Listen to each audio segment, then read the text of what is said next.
Hello everybody, good evening and welcome to the United Stands. I'm Mark Goldbridge and this is your latest Manchester United news and transfer news this Friday night. Hope you're all doing well. Always a bit of a different vibe on a Friday show, so get your questions in. Let's make it a good one. Well, we're starting off actually with something that I'm really quite excited about because we don't have to talk about how close Agate, De Ligt, Mazraoui, McTominay, Wan-Bissaka is for the 50th time this week. We're actually going to get some fresh content around comments that Erik ten Hag has made in the numerous interviews he did yesterday with the written press.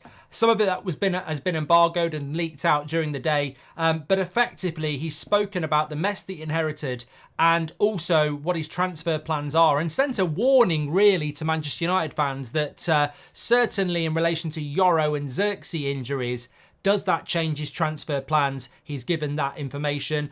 We've also got some news coming in from Italy around Amrabat, who could well still end up being a Manchester United player. It's coming in from Corriere dello Sport. They've given an update on that, which we'll talk about. But it appears Amrabat is still very confident that he will be a Manchester United player, which I find strange, again, simply because why have we got a player there that's just sat on an exercise bike not doing pre-season if we want him to be Manchester United? Sorry, not Xerxes, Rasmus injury. Sorry, bloody hell, I've had a pint or two, but Xerxes not injured. I was talking about Rasmus and getting mixed up with the signings of Yoro and Xerxes. In fact, let's just get straight into that just so people don't panic. So obviously, we've had injuries to Yoro, we've had injuries to Rasmus. Erik ten Hag has been asked if injuries will massively change the transfer plans in the last, I hate to say this, people, the last 4 weeks of the transfer window. There are only 4 weeks left of this transfer window. Now, when you think about it, we've been in talks with Agate and De Ligt for longer than 4 weeks. That's how quick 4 weeks will go. So only 4 weeks left. But Ten Hag was asked whether these injuries to Yoro and Rasmus have changed their plans. Now, considering we've heard talk of United going in for another striker, Ivan Toney's been mentioned, a couple of other people have been mentioned. I think it's worth stating that I think what Ten Hag is saying here is that we will not be going in for Ivan Toney. We are not going to change our plans, because this is what he had to say. No, it will not change anything. We have a plan and we will execute the plan how we have it in our minds. So we will continue with this. So realistically, Ten Hag is saying there that the injuries are not going to change the plans around transfers. So I think that's a good thing. I know sometimes you pivot and you go, here's a bad injury, let's go and do this. But what I like about this is that, and let me know what your thoughts are, obviously, but what I like about it is we have a blueprint and we're sticking to it. And that means whatever we end up with on August the 31st was what we were planning on June the 30th, right? At the start of this transfer window, or whenever it started in the middle of June, we had a plan. And what Ten Hag is saying is we're sticking to that plan. And I like that, because if the plan is that we end up with Maguire, Casemiro, Lindelof, McTominay, Eriksen, and we don't sign a couple more players, then that was the plan all along. And we know that's not the plan. So I think where we end up on August the 31st should be the plan we always have. Now, some of you would say, well, no, I think we've got an injury to Rasmus. We should go and buy another striker. But I don't. I really don't. Rasmus will be back by the end of this month, I think. Effectively, because the first 2 weeks of September are an international break. So I think Rasmus will be back by the end of the month. And I also think that Yoro's going to be back pretty much by the end of September. So I don't see a reason to go out there and, change our plan to buy players for the short term. Is Man United's project a short-term project? No, it's not. So I think that sticking to the original plan is exactly the thing that we should do. And I think that original plan, as we were talking about this afternoon, is to go and get Agate, Mazraoui and De Ligt. Whether we're going to do anything beyond that, I don't know. I don't know what we're doing about a left back. I don't know what we're doing with Amrabat. But I think Xerxes, Yoro, De Ligt, Mazraoui and Agate was the plan. And I think we will end up with that plan. What happens with outgoings will be very interesting. So if you're tuning in a little bit late, Ten Hag, a few quotes that we're going to bring out. Also got to talk about this Amrabat story. and get into your questions. But Erik ten Hag on injuries, massively changing transfer plans. No, it will not change anything. We have a plan. We will execute the plan how we have that in our minds, which I think is obviously very important. He also spoke about Rashford. I forgot about that. We will bring the Rashford stuff in as well. I think it's a very good point to bring that in as well. But also, let me just say what I found quite interesting in what Ten Hag had to say this afternoon was also going back to something that was very, very blunt and very, very clear in what he's talking about. So he said, before me, there were also good managers at the club, but at the end of the day, it's the quality from the players who form a team that can lead to success. When the ability in the dressing room is not there, you can't achieve anything. Wow. I tell you what, if the transfer window wasn't open, you'd be kissing arse on that. I agree. When the transfer window is open, it's a weird time. When the transfer window closes, you focus on stuff like this more, and we'd make a whole show out of it. But that is brilliant. What a brilliant comment, because it's true. It's absolutely true. We did have good managers before, in Jose Mourinho especially, but at the end of the day, it's the quality from the players that form a team. And when the ability in the dressing room is not there, you can't achieve anything. And what he's basically saying is what Beth asked him about last night. Klopp, Arteta, Pep Guardiola, they've all been allowed to dismantle teams and build teams and look at the success they've had. And I think what Ten Hag is saying is when you inherit a bad dressing room, then you're gonna find it hard to not be successful. I had this conversation with somebody this afternoon, actually, and maybe some of you might agree with the other side. Basically, I was saying that with regards to Arne Slot, I actually think he might slot in quite well at Liverpool because they've got a really good squad who are built around Jurgen Klopp's style of football, and Slot's style of football is not dissimilar to that. So he could just come in and run. And I had a Liverpool fan saying, stop bigging up our manager when you've got a shit coach who still can't play football after 2 years. And I said, but you're not listening, are you? Like, Arne Slot is taking over a Jurgen Klopp squad. Erik ten Hag took over the worst ever Manchester United Premier League side that was built around a bunch of misfits playing counter-attacking football. When you hear these idiots on radio or TV saying, wow, Slot's got them playing well straight away, but Ten Hag's not done it after 2 years. Have we dismantled the team that Ten Hag inherited yet? No. And that's what he's saying in that conversation. If you do not have, it's impossible to achieve success when you don't have a dressing room with the ability in it. And he also went on to say you need team cohesion. That makes a difference. But when in the base the qualities are not there in the dressing room, it's impossible to achieve success, because no manager makes from a worse footballer a good footballer. And this is a Ten Hag that I like. I think last summer and last season, there was a weird change in Ten Hag after a successful first season. I think we're getting the Ten Hag back we had in the first year now, where he's actually open to being honest about what the problems are. And what the problem is, the cohesion of that team doesn't work. The ability depth in that talent, in that dressing room doesn't work, and it does need to change. So I think this is really, really positive. He was also asked if there was a quality problem when he took charge of Manchester United, and Ten Hag said it was not at the level required for Manchester United, which is absolutely spot on. So I think that I think he's absolutely nailed it, really, that the dressing room is still a problem. And also, if you can't see the subtleties in what Ten Hag is saying, when he inherited the dressing room, the cohesion and the quality wasn't right, so it's impossible to be successful.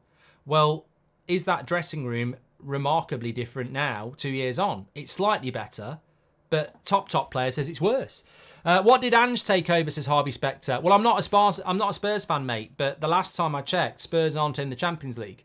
The last time I checked, Spurs were pretty shit from Christmas until the end of the season. The last time I checked, Spurs basically had that new manager bounce. So don't come at me telling me Spurs are the barometer. What did Ange do in his first season at Spurs? Finish 5th? What did Ten Hag do in his first season at Man United with a shit squad? Finished 3rd and won a Carabao Cup. Oh, what was that, thud? Was that a mic dropping on the floor, Harvey? Get used to it with crap arguments like that. Vagabond says, congratulations on the book. United Stand is massive.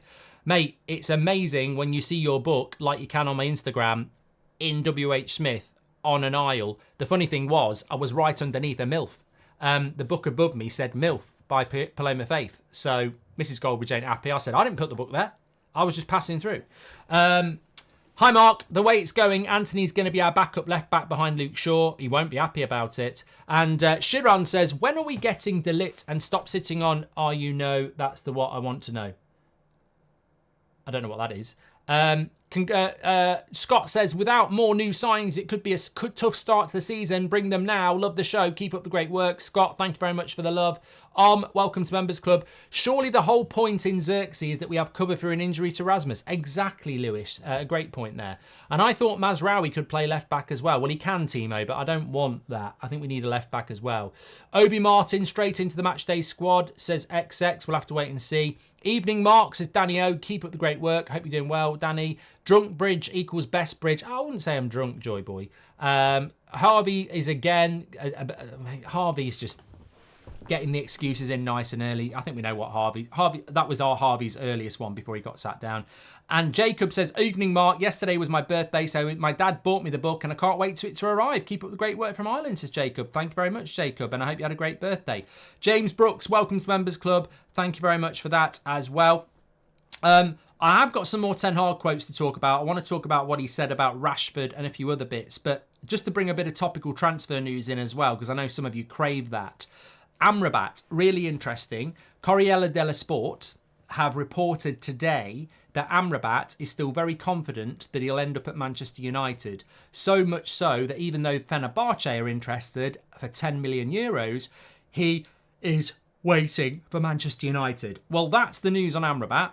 I suppose two things I would say is that if we want Amrabat, he's going to cost about 10 million euros on top of the 10 million euros we gave them for the loan.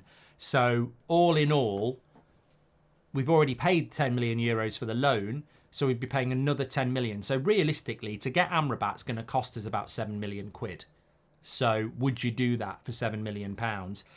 Secondly, what's going on? Like, what's going on? I don't get it. Why is Amrabat sat on an exercise bike, confident that Man United are going to sign him at some point in the next month, when he's wasted a month sat on an exercise bike? I just don't get it. By the sounds of it, there is a chance that we will be bringing Amrabat back. But all I'll say about that is, and I'm not an expert, it just seems a bit weird that we had a guy for a year, we sent him back to Italy for pre-season, and then we'll bring him back when pre-season's over. It just feels a little bit wrong how we've done it. I mean, if it's only... I just don't see... If it's only 8 million quid or 7 million quid, why didn't we just do that at the start of July? I mean, he doesn't involve anybody. In fact, if you bring Amrabat in at the start of July, you could make PSG think, oh, we don't need our Ugarte, lower the price. So I don't... Answers on a postcard to that, I don't see the reason why we didn't just get Amrabat back. Why are we waiting on Amrabat? Unless, of course, money's too tight to mention. Let's talk about money, money. Let's talk about money, money. It might be to do with money. His wages are probably 100 grand a week. So if you don't sign him until the middle of August, you probably saved yourself £500,000. Let's talk about money, money. That's probably what it is. If he's going to come in. But that's crazy, isn't it? We'd rather save £500,000 and cost the player pre-season, but I don't get that. I do not get why we're making Amrabat wait and making him miss pre-season. It's sad that we're still motivated by money if that's what's going on, really. But great tweet. I actually replied to it today from Swedish Rumble, who was talking about Beth's question to Ten Hag in the press conference, where she said, do you have to sell to buy? And Swedish Rumble did their normal great breakdown and said, we don't have to... It's really interesting how Ten Hag mentioned FFP impacting all clubs, because Swedish Rumble was saying Man United are not impacted by FFP. They could buy De Ligt, they could buy Ugarte, and they could buy Mazraoui now, and we would be FFP compliant. So what he was saying is that actually it's not FFP, it's cash flow. That's the problem. Man United aren't signing players because of FFP. We're not signing players because of cash flow. We do need to sell to buy. So it's important to get that in your head. We're not selling players because we need to be FFP compliant. We're not buying players because we actually haven't got the cash flow, because we're effectively quite close to being broke. So when you think of it like that, maybe we do want Amrabat and have said we'll get you at the end of August because it will save us $1 million in wages. I don't know. Did you see BBC asking Erik Ten Hag about his job, Mark? Says Ethan Bradshaw. Well, they won't leave it, mate. They're not going to leave it, are they? FIFA Crazy says, what are your realistic ins and outs by the end of the window? Realistic, Agate, Mazraoui, De Ligt. Realistic out, McTominay, Wan-Bissaka, Hannibal, Lindelof. They're the realistic ones. It doesn't mean we won't bring any more in. Doesn't mean we won't sell any more. But I would say those. And Pellistri. So, yeah. My grandma wants to know what do one means, says M. Parker. Piss off. I'm not telling your grandma to piss off. I'm just saying do one is just a nice way of saying piss off. Mark, realistically, where do you think we'll finish in the table if we sign De Ligt, Mazraoui, Agate and Amrabat? Is top 4 a must, says Sebastian. Well, look, I'm firmly into this project. I don't want to see a couple of bad results start a Ten Hag out movement. I think it's pointless.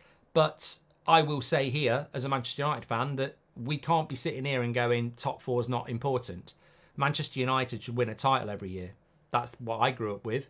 Second place is a loser. But obviously we've got to be realistic of the damage that's been done since Sir Alex Ferguson left. I think it would be absolutely fine to say Manchester United have got to finish in the top 4 this year. We have. I think we've got to finish in the top 4. I don't know at the end of the season if we finish 5th whether I'll be saying that's a shambles or whether I'll be saying bloody hell, look at all the injuries again or whatever. But I think we've got to go for top 4, yeah. Marcus Stevenson says, congratulations on the book. I've just finished chapter 1 on my way home. Happy you didn't make a mistake with Liverpool. There you go. He's giving spoilers. Love that. It was very nearly Everton. I want the Deadwood out, says Sheeran. And James Brooks got the signed book today and I'm loving it. Lots of people loving it. Please do leave a review on Amazon if you get it off Amazon, by the way. James Brooks, a new member as well.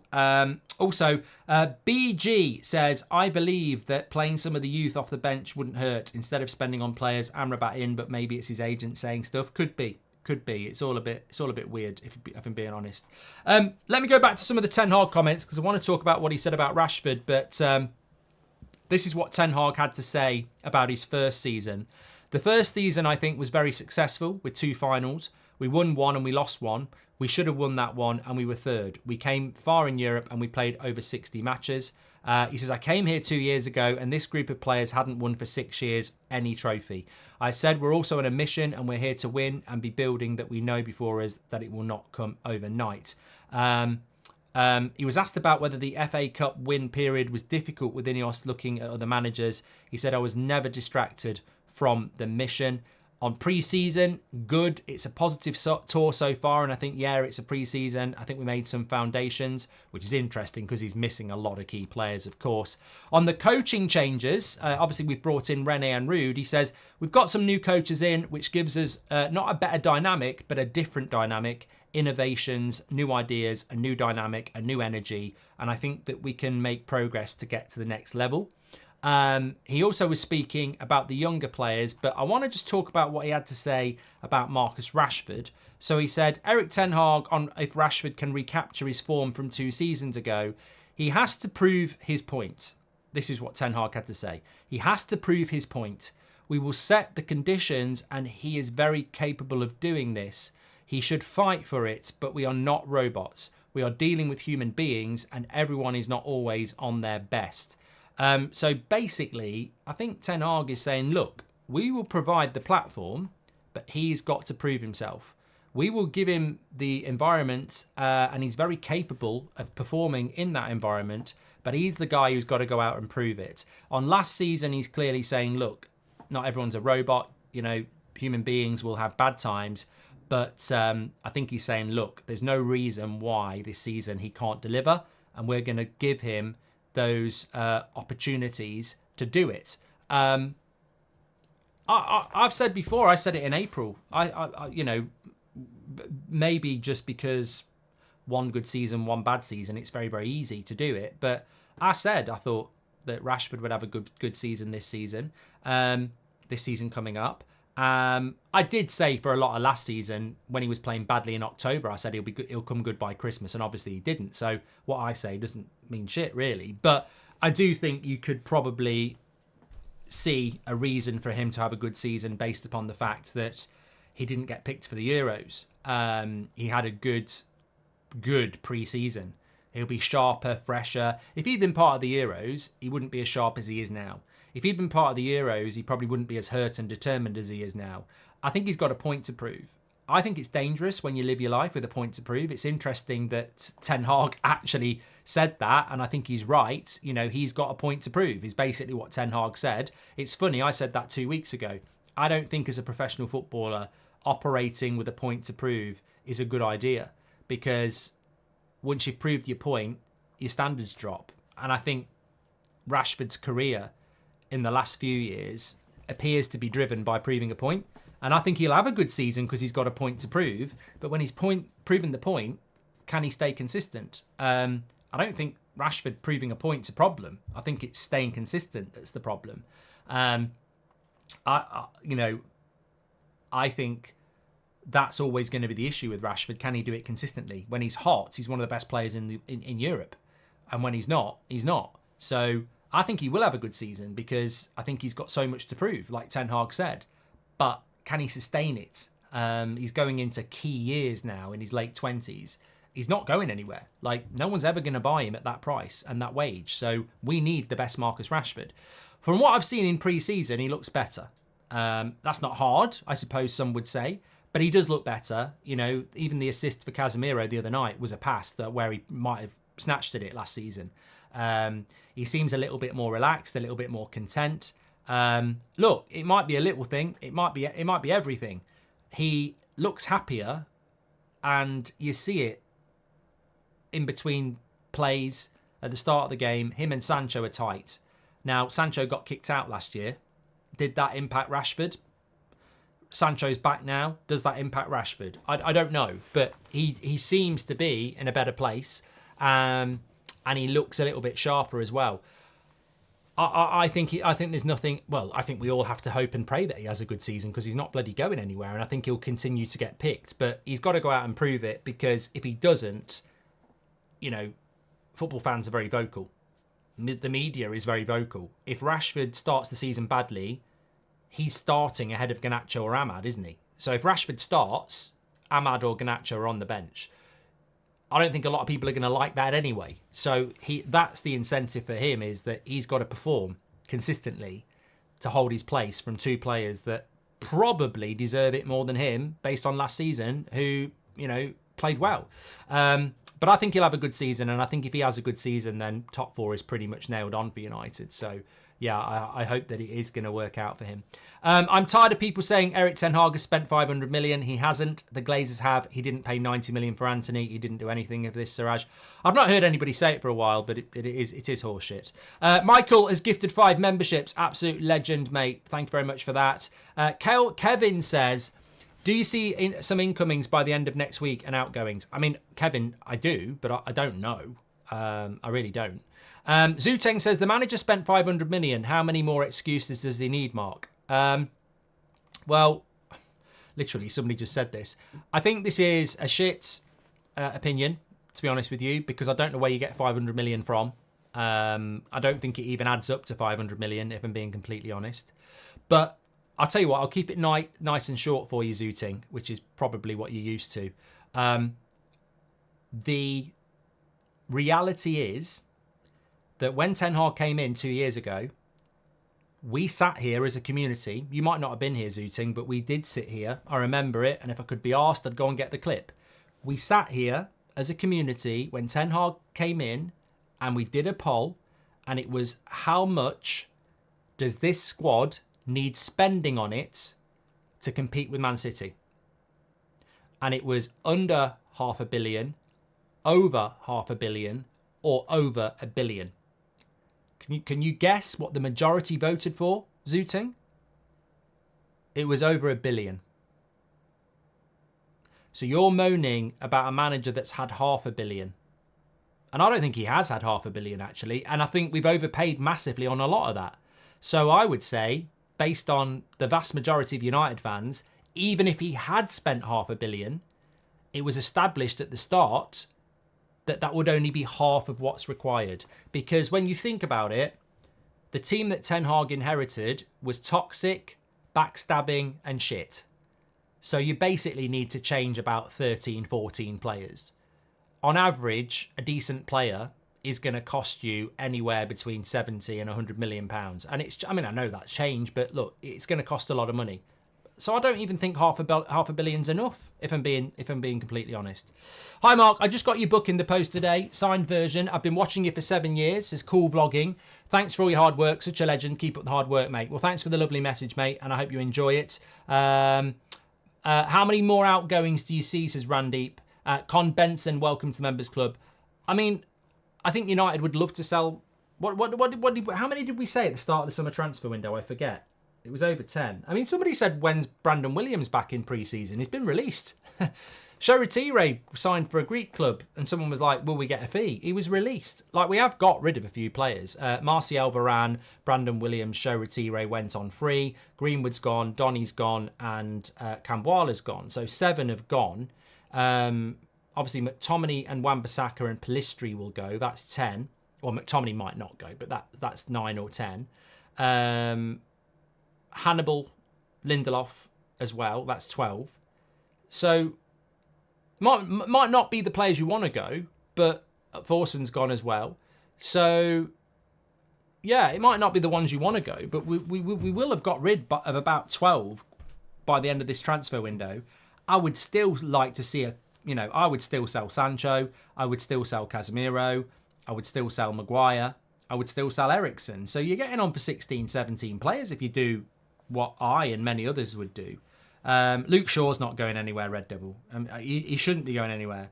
And yeah, he won't be going anywhere. John says, do you think we've been lucky with this transfer window since a lot of clubs are not buying right now, so there's less pressure on Ineos to rush their choices? Well, I did a video on this on That's Football. I think it's a really bad transfer window. In fact, where we've done quite a lot compared to a lot of clubs when you think about how quiet Newcastle, Arsenal, Man City, Liverpool have been. But we probably are quite lucky in a way. I don't think Chelsea are as powerful in their budget as they once were, and they might have looked at some of the players that we've looked at. But Parker says, Craig busy writing his book with thick crayons. The second time, I don't know what this Craig thing is. Been here since 60k subs, says Zooting, but why doesn't he get criticised for Anthony 85 million? It's a joke. Mate, you can criticise Ten Hag for signing Anthony 100%. You can't criticise him for the fee because Ten Hag wanted Anthony at the start of June. I don't want to bore anybody, but I know the date. June the 10th, 2022. I know the date because I was at a birthday party that weekend and I did the video from that person's house. I'd just been informed from a Brazilian source that Man United wanted Anthony. And I did the video and I said, this will hit the British press in the next few days, but Man United want Anthony and Anthony wants to come to Man United. And 2 or 3 days later, it hit the UK press. Man United didn't sign Anthony for another 2.5 months. That's not Ten Hag's fault. It's Ten Hag's fault for buying him in the first place. But remember, that was the summer when Ajax sold most of their squad and they didn't want to sell Anthony. And he had to go on strike, and they absolutely took us to the cleaners. If we'd have gone and done that deal in June, we'd have got him for about 50. And we ended up paying 90 million euros or something. So Ten Hag didn't pay the price. He said, I want Anthony right at the start. And then Murta and co. decided to get their transfer deals for dummies book out and let it drag out to the end of the window thinking they'd get a bargain. And what actually happened is, because Ajax were selling all their players and they didn't want to sell anymore, you didn't get a late deal bargain. You got absolutely ripped off. So, yeah. Look, we overpaid on Anthony, but you can't blame Ten Hag for that. Klopp and Pep fully rebuilt. Other Man United coaches made big signings to bolster inherited squads. Eric Ten Hag is the first one to get to dismantle and rebuild, so Sir Jim Ratcliffe has to sell well, says Ollie. Well, remember what Mourinho said. I'll always defend Mourinho on this. Jose Mourinho said it a couple of months ago. There are still 3 players at that football club that I asked them to sell in my first year there, and they're still at the club. So whatever you think about Ollie, Van Gaal, Mourinho, they were never allowed to dismantle. They were never allowed to sell what they wanted to sell. So Sir Jim Ratcliffe giving Ten Hag the freedom to sell players will be a massive step forward.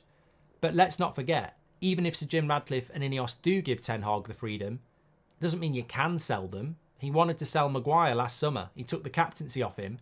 We couldn't get him out of the club because his wages were too big. So even when you do want to sell, you can't necessarily sell. But Mourinho was told he couldn't sell. You know, Mourinho certainly said sell Martial, and United said, no, you're not. So it wasn't even that Mourinho said, I want to sell Martial, and the club said we can't. His wages are too big. He was told he couldn't do it. RDT says, hi Mark, with Amrabat, is there a small injury we don't know about that he's recovering from, or are we waiting for an outgoing like Eriksen? I'd also like Rabiot for Casemiro and Agati for Scott, says Rob. Look, you might be right. If you're paying Eriksen 150 grand a week and you bring Amrabat in a month ago, you're paying 250 grand a week for Amrabat and Eriksen. If you wait for Eriksen to go and then you bring Amrabat in, you've saved yourself 100 grand a week, haven't you? So maybe it is all about money. Ice Trey says, why don't you use Luke Shaw as an example instead of Martial? Because it was well known that Jose Mourinho wanted to sell Anthony Martial, and one of the Glazers said no. It's a well-known story, Ice Trey. So, I go with something that's a story that's well known. I think you're right. I think Luke Shaw was a player that, logically Luke Shaw was one of the players, wasn't he? Because the story was there was 2 or 3 players that are still at the club that he wanted to sell, and quick maths figure out that there was only 2 or 3 players it could be, and I think it was Martial, Shaw, maybe Rashford, but I doubt he would have sold Rashford, to be fair. I understand this is a community, but we should incorporate an IQ test before allowing comments, says BG. And do you think Martin can go into the first team, says Humish? I suppose it will be a case of him training with the first team next week, or a decision being made there. NAU says, what's going on with Todibo? I thought he was certain. Well, that's slow sports news. Bloody hell. So Man United and Todibo, nothing. At the start of the summer, he would have been on the hotometer. I mean, can I get the hotometer up? I mean, this is really interesting, actually. Let's have a look if we've got it. It's not even there. What's going on? So that's the latest hotometer we have.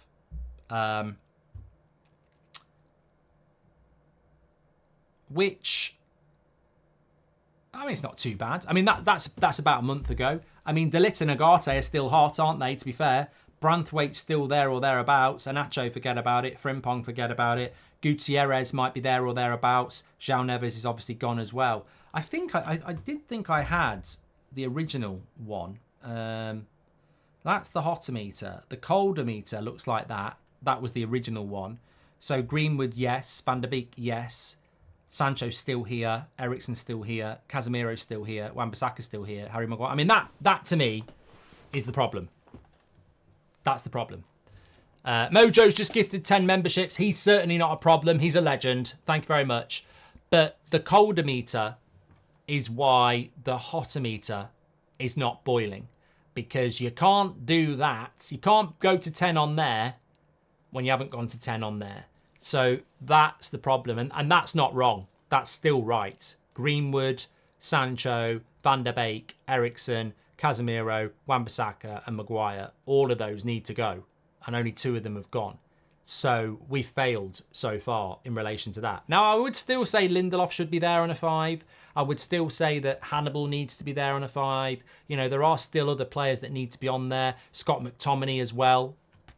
I would have put there. It's not big enough. But, yeah, we're not doing enough on the sales, so it's going to hit us on the hotometer, isn't it? Do I have the original hotometer somewhere? I think I did. What's this? That was the original one because it's the old graphics. Look at that. That was from the March international break. Not one of those players is a Man United player from March. João Neves, Jonathan David, Edison. I mean, it just died a death on Edison, didn't it? I mean, he's still at Atalanta as well. I don't know what happened with Edison. Whether he'll end up at Liverpool, I don't know.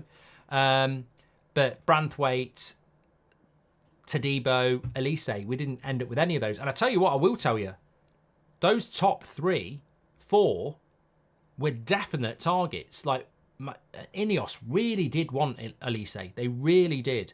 They really did want Todibo. They really do want Branthwaite. And Frimpong was the number 1 right back. But, you know, just shows you. I think we're having a good window, but we've not necessarily got all of our plan A's.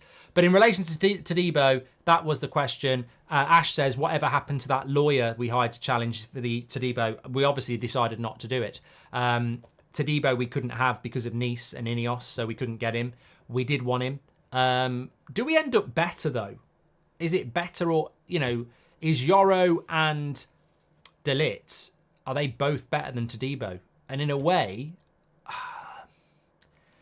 I think Yoro is. And I think De Ligt might be as well, to be fair. But it's a shame we didn't get Todibo because we did definitely want him. There's no doubt about that.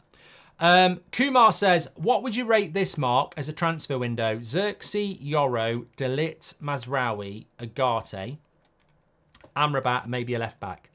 Hard to guess some outgoings buying the book today. Thanks for buying the book. So you've got 7 signings there. Xerxes, let's do it from back to front. You've got Mazraoui, a left back, De Ligt, Yoro, Agate, Amrabat, Xerxes. Mate, incomings, I'd have to give that a strong 8.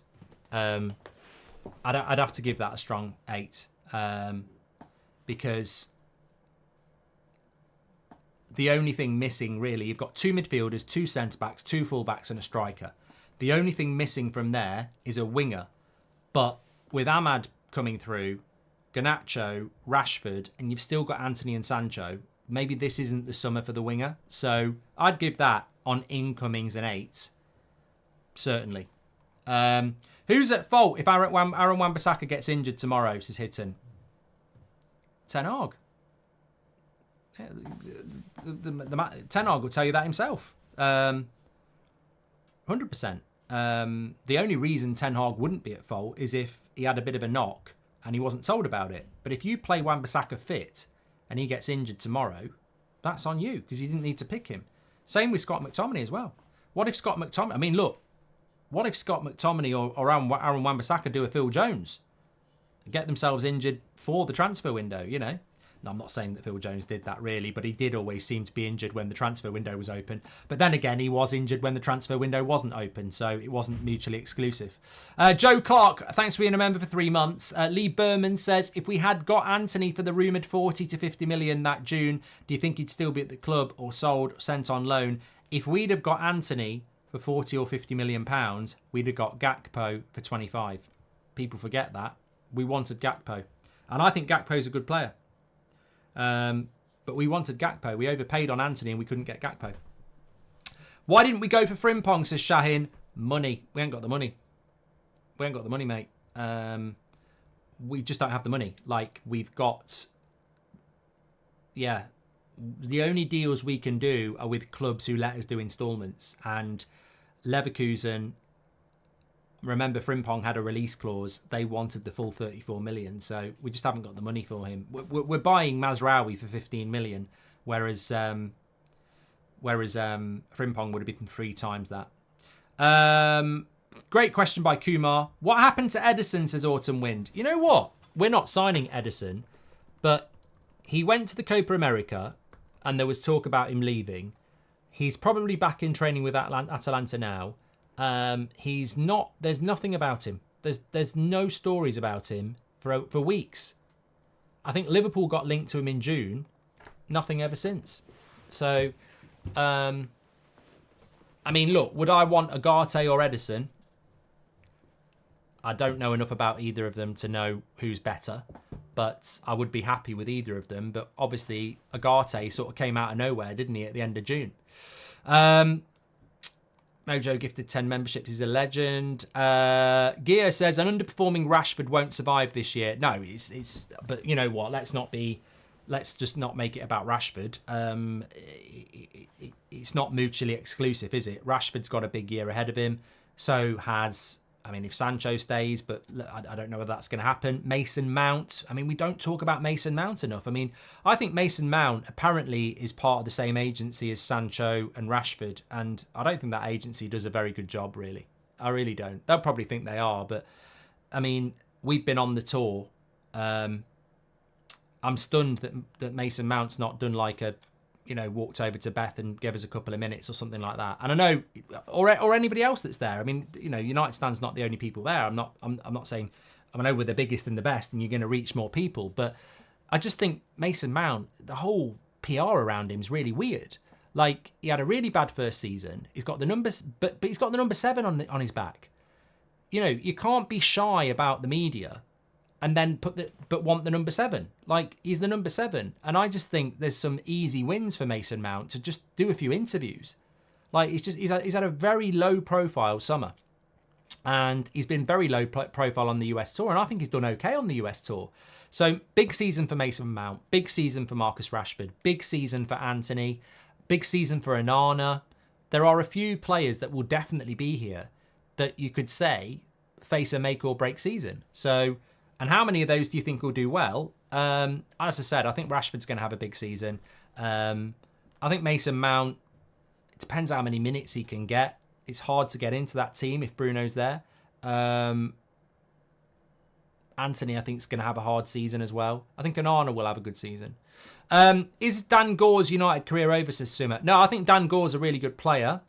He had a bad injury when he was on loan at Port Vale. Missing pre-season as a player like that is a real kick in the nuts.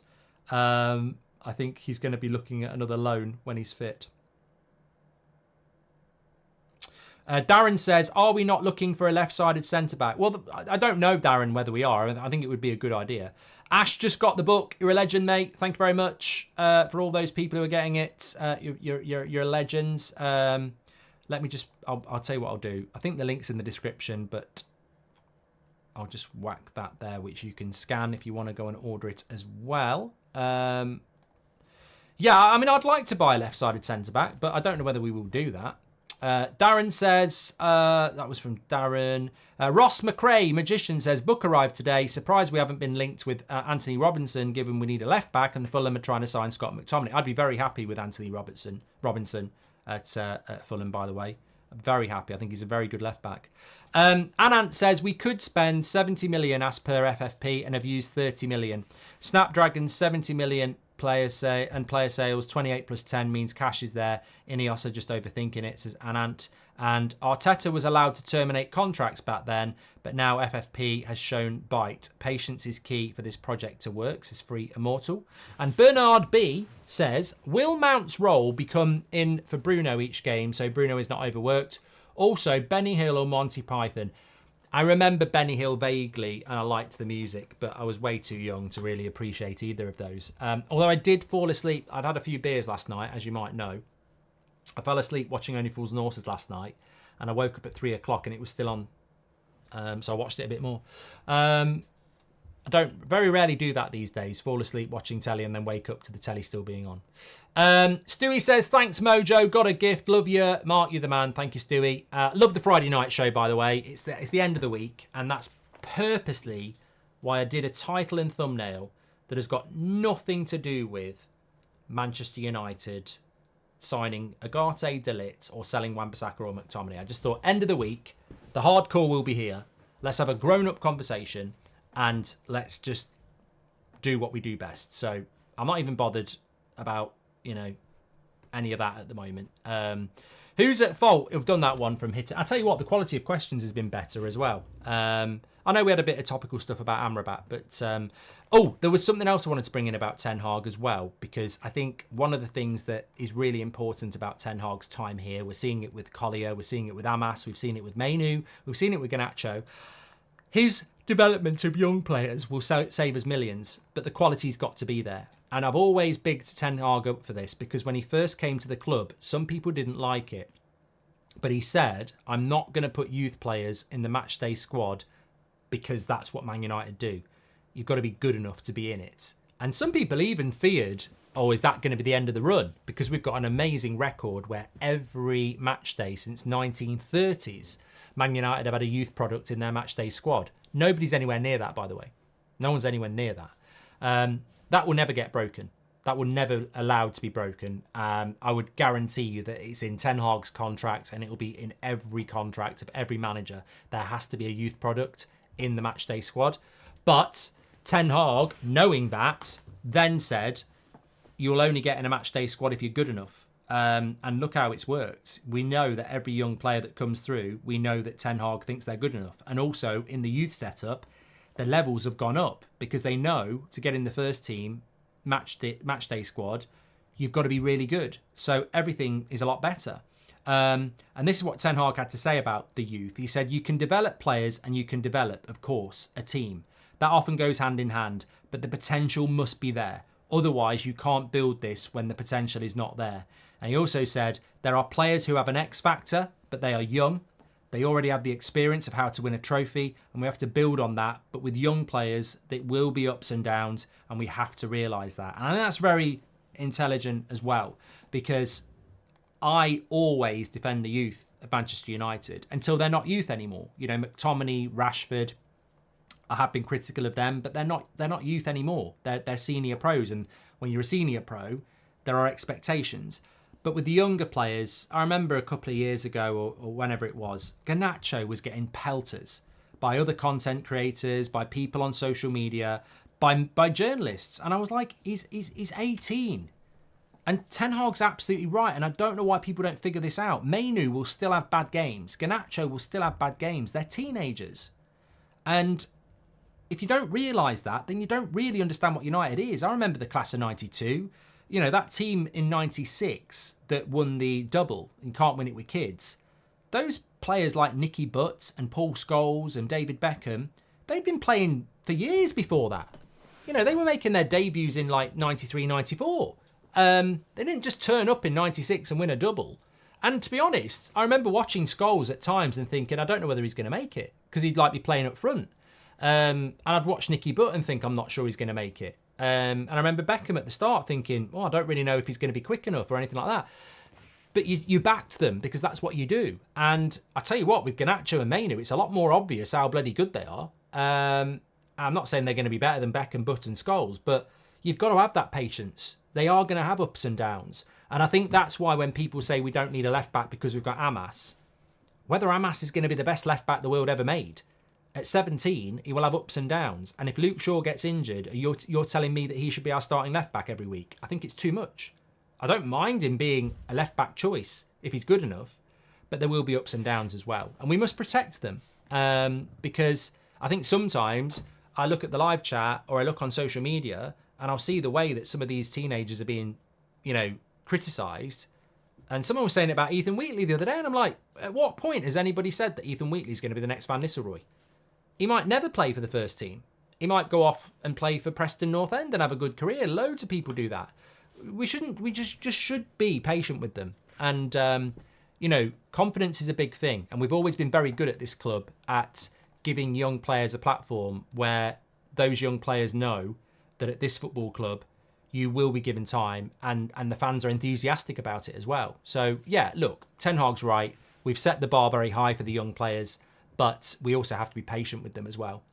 And I do think some of our fans are very... I mean, I don't know how you can look at an 18-year-old Garnacho and say he's shit. He's not going to be good enough.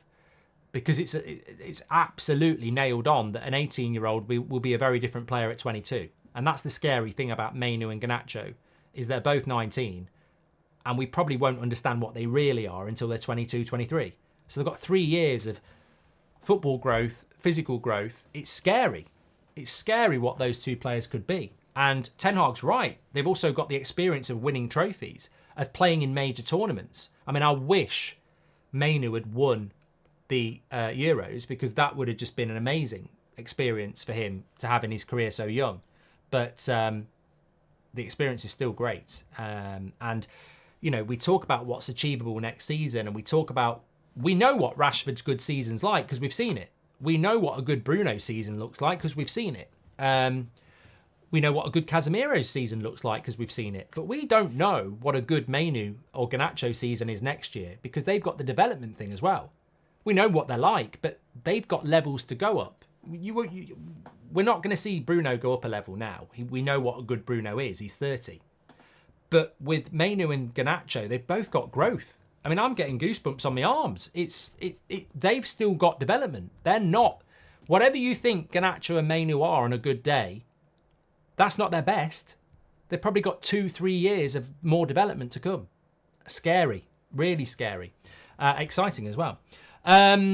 Mike, United AV says, do you think Mount will play the 8 and the 10 this season to give Bruno and Mainu a breather? You got me into football, so I'm looking forward to listening to your book. Thank you, mate.